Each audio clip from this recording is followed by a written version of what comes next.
Bismillahirrahmanirrahim. Assalamualaikum warahmatullahi wabarakatuh. Alhamdulillahi rabbil alamin wal aqibatu lil muttaqin wa la udwana illa 'alal zalimin. Asyhadu an la ilaha illallah wahdahu la syarika lah wa asyhadu anna sayyidana wa nabiyyana Muhammadan abduhu wa rasuluh. Allahumma salli wa sallim ala sayyidina Muhammadin wa ala alihi wa sahbihi wa man sara ala nahjihi waqtafa atharahu ila yaumi al-qiyamah. Hadirin hadirat, para guru, rekan-rekan sekalian insyaallah yang dimuliakan oleh Allah Subhanahu wa taala. Alhamdulillah, kita bersyukur kepada Allah di malam hari ini kita masih dipertemukan oleh Allah Subhanahu wa taala di akhir tahun dari penanggalan Hijriyah, dari tahun 1444 Hijriyah. Kita duduk di tempat ini menghadiri majelis ilmu, majelis yang penuh mubarakah. Kita hadir di tempat ini, alhamdulillah sudah mulai larut malam, semakin hening untuk kita bertawajuh, semakin hening kita untuk mempelajari ilmu Allah Azza wa Jalla. Dan semoga pertemuan kita di malam hari ini insyaallah mendapatkan rahmat, mendapatkan berkah dari Allah Subhanahu wa taala. Rasulullah sallallahu alaihi wasallam bersabda dalam sebuah hadisnya, ma min qaumin jalasu fi baiti min buyutillah yatsluna kitaballah wa yatadarasuna fima bainahum illa nazalat alaihimus sakinah wa ghasyahumur rahmah wa hafathumul malaikah wa dzakarahumullahu ta'ala fi man indah. Kata Nabi Muhammad sallallahu alaihi wasallam, orang yang duduk di majelis ilmu itu illa nazalat alaihimus sakinah, Allah akan memberikan kepada kita ketenangan. Kalau mau cari tenang, kita duduk di majelis seperti ini, ya. Apalagi pembahasan kita, pembahasan ilmu yang sangat mulia, ilmu tasawuf. Assalamualaikum warahmatullahi wabarakatuh. Ustaz. Wa ghasyahumur rahmah, dan Allah berikan kepada kita rahmat. Rahmat yang sangat agung. Ghasyah itu beda dengan ghita. Kalau ghasyah itu penutup yang sangat lembut, itu namanya ghasyah. Tapi kalau ghita itu penutupnya adalah penutup yang sangat besar, sangat tebal. Itu perbedaan antara ghita dengan ghasyah. Assalamualaikum warahmatullahi wabarakatuh. Hadirin yang dimuliakan oleh Allah Subhanahu wa taala, wa hafathumul malaikah, dan akan dijaga oleh para malaikat, wa dzakarahumullahu ta'ala fi man indah, dan Allah akan senantiasa menyebut-nyebut kepada kita yang duduk di majelis ilmu seperti ini. Hadirin yang dimuliakan oleh Allah, saya melanjutkan pembahasan kita dari kitab Hilyatul Auliya, atau perhiasan dari para wali-wali Allah. Di antara kisah yang selanjutnya, Ghazawna ma'a al-Ala bin Khadrami, kami berperang bersama al-Ala bin Khadrami. Fasirna hatta ataina darin, kami pergi sampai kami mendatangi satu daerah yang namanya Darin. Wal bahru bainana wa bainahum, dan lautan itu di antara kami dan musuh, ya. Jadi musuh dengan mereka itu dibatasi oleh lautan. Faqala ya alim ya halim ya aliyun ya azim. Ini wirid yang mereka baca. Ini wirid yang mereka baca. Bayangkan, ini wali-wali Allah, ya. Ya alim ya halim ya aliyun ya azimun, ya. Ya alim, wahai yang maha mengetahui. Ya Halim, Halim itu yang maha bijaksana. Ya. Ya Azim, yang maha agung. Ya. Inna abiduk, sesungguhnya kami ini hambamu. Fi sabilik, di jalanmu. Nuqatilu aduwaka, kami memerangi musuh-musuhmu. Allahumma faj'al lana ilaihim sabila. Ya Allah, jadikanlah kepada kami jalan menuju mereka. Fanaqahama binal bahru fakhatna ma yablugu libuduna alma. Taib. Dan yang membatasi kami dengan mereka adalah laut. Kemudian kami menyelam ke dalam laut tersebut. Ya, apa kata ulama ini? Bahwasanya ma yablugu atau libuduna alma, air itu tidak membasahi sorban kami. Bayangkan, orang menyelam biasa kan basah semua, tapi sorban tidak basah. Ya, sorban tidak basah. Itulah kekeramatan para wali-wali Allah Subhanahu wa ta'ala.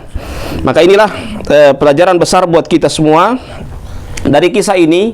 Pertama, kalau orang-orang mengatakan bahwa di zaman sekarang kadangkala ada yang seperti yang dipermasalahkan di grup saya bersama grup-grup para golongan transnasional, mereka mempermasalahkan antara wirid dengan ruqyah. Ya. Padahal kalau kita lihat wirid atau hizib yang dibacakan itu ada ayat kursi. Ruqyah mereka bilang sunnah, hizibnya mereka bilang bid'ah. Padahal dua-duanya sama. Ini ayat kursi, ada juga ayat kursi. Ya, itu karena apa? Karena tidak memahami apa yang ditempuh oleh para wali-wali Allah Subhanahu wa ta'ala. Seperti ini. Ya Alim, ya Halim, ya Azim, ya. Semua itu kan wirid-wirid yang dikisahkan, yang disampaikan oleh para ulama yang sudah usul. Ya, seperti Wali Kutub Abdul Hasan Asy-Syadzili, ya, menulis memberikan doa kepada kita hizib rizq. Ya, hizib rizq. Itu apa? Beliau menulis itu bukan cuma sekedar beliau karang, tapi apa? Sesuai dengan proses yang beliau sudah sampai wusul. Beliau sudah mendapatkan itu, sehingga dengan orang yang menempuh wirid-wirid itu akan juga merasakan apa yang beliau rasakan. Itu tujuan beliau. Ya, jadi para ulama sufi itu menulis kitab, tidak sembarang mereka menulis kitab begitu, tetapi mereka menulis kitab sesuai dengan pengalaman mereka, sesuai dengan perjalanan ruhaniyah mereka, sehingga mereka mengisahkan itu, mereka menulis kitab itu berdasarkan apa yang mereka rasakan, berdasarkan perjalanan ruhaniyah mereka yang mereka rasakan, dan mereka berbagi apa yang mereka rasakan itu dibagilah kepada para pembaca kitab-kitab mereka, para pembaca hizib-hizib mereka. Makanya jangan heran kadangkala kalau kita membaca hizib, kadangkala kita diuji. Ya, kita mau konsisten, saya mau baca ini tiap sholat 5 waktu. Kadangkala tertunda. Bukan karena kita menunda, kadangkala kita diuji dengan kita membaca hizib-hizib tersebut. Hadirin yang dimuliakan Allah Subhanahu wa ta'ala, yang berikutnya, kekeramatan ini ada. Ya, jadi kekeramatan itu ada, bukan itu sihir. Ya, sebagaimana kata kata Imam Malik rahimahullahu ta'ala, man tasawwafa walam yatafaqqah faqad tazandaq. Barang siapa yang belajar ilmu tasawuf tapi dia tidak belajar ilmu fikih, maka dia apa? Menjadi zindiq. Ya, tukang berbohong orang, tukang bakal orang. Ya, karena apa? Karena dia tidak belajar di atas rel. Ya, tidak belajar di atas rel. Rel itu penting. Ya, jadi fikih madzhabul arba'ah itu rel kita, ya. Jangan dianggap kitab ini bawa kulit. Ya, ilmu lewat situ loh. Semua ilmu lewat situ. Kalau ente tidak baca kitab, ente mau baca apa coba? Ente mau mengarang, ente hebat, ya? Jelas tidak hebat lah. Jadi ilmu itu semua lewat kitab-kitab, kitab para ulama, ya. Makanya kalau kita mau belajar, jelas semua orang kalau belajar ilmu agama, kalau dia hebat itu pertama kali yang ditanya apa? Tahu baca kitab tidak? Kalau tidak tahu baca kitab, ya sudah, ente diam, skut, khalas, ya. Karena itu intinya, ya. Makanya kata Ibnu Hazm rahimahullahu taala, cukuplah seseorang itu dikatakan dia kafa bil mar'i apa ya? Saya lupa. Ketika dia mengetahui kadar dirinya, ya. Cukuplah seseorang itu dikatakan orang berilmu ketika dia mengetahui alima qadra nafsuhu, ya. Dia mengetahui kadar dirinya, nafsahu. Dia mengetahui kadar dirinya. Jadi kalau orang dikatakan dia berilmu, dan Ibnu Mas'ud juga pernah mengatakan kafa bil ilmi, kafa bi khasyatillahi ilman wa kafa bil iktirari jahlan. Cukuplah seseorang itu dengan dia takut kepada Allah, itu dia dikatakan seorang yang berilmu, dan cukuplah seseorang itu dikatakan bodoh ketika dia tertipu, ya. Maka kita lihat pada posisi mana kita, maka semakin kita berilmu, tentunya kita akan semakin takut kepada Allah, semakin kita berjalan di atas rel. Makanya Imam Malik mengatakan selanjutnya apa?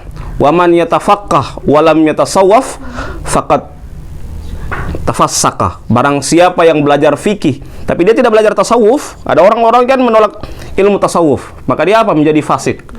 Tapi waman jama'a bainahuma faqad tahaqqaqa. Barang siapa yang menggabungkan keduanya, maka apa? Dia telah terwujud. Dia telah telah sampai. Karena apa? Dia menggabungkan antara ilmu tasawuf dengan ilmu fikih, ya. Makanya Imam Syafi'i juga mengatakan la taqtar rajulan yamshi 'alal ma'. Jangan kamu tertipu dengan orang yang berjalan di atas air, ya. Berjalan di atas air maksudnya jangan tertipu dia itu sakti atau tidak, tapi lihatlah apakah dia itu sesuai dengan syariat Islam atau tidak. Kalau dia sesuai dengan syariat Islam, berarti dia benar wali Allah, ya. Tapi kalau dia tidak sesuai dengan syariat Islam, berarti dia adalah walinya syaitan, ya. Maka kita mana? Wali Allah atau wali syaitan? Kita lihat apakah dia di atas rel syariat Islam atau tidak. Kalau dia di atas syariat Islam, benar-benar menjaga syariat Islam, maka tentunya dia adalah orang-orang yang benar, ya, wali-wali Allah Subhanahu wa taala. Ala inna awliya Allah la khaufun 'alaihim wa lahum yahzanun walladzina amanu wa kanu yattaqun. Itulah ciri-ciri orang yang dikatakan wali Allah. Ada sambungan ayatnya. Walladzina amanu wa kanu yattaqun. Mereka beriman kepada Allah dan bertakwa, ya. Jadi beriman di sini meyakini Allah. Yang kedua apa? Bertakwa. Bertakwa itu apa? Anta ja'ala bainaka wa bainallahi wiqayah.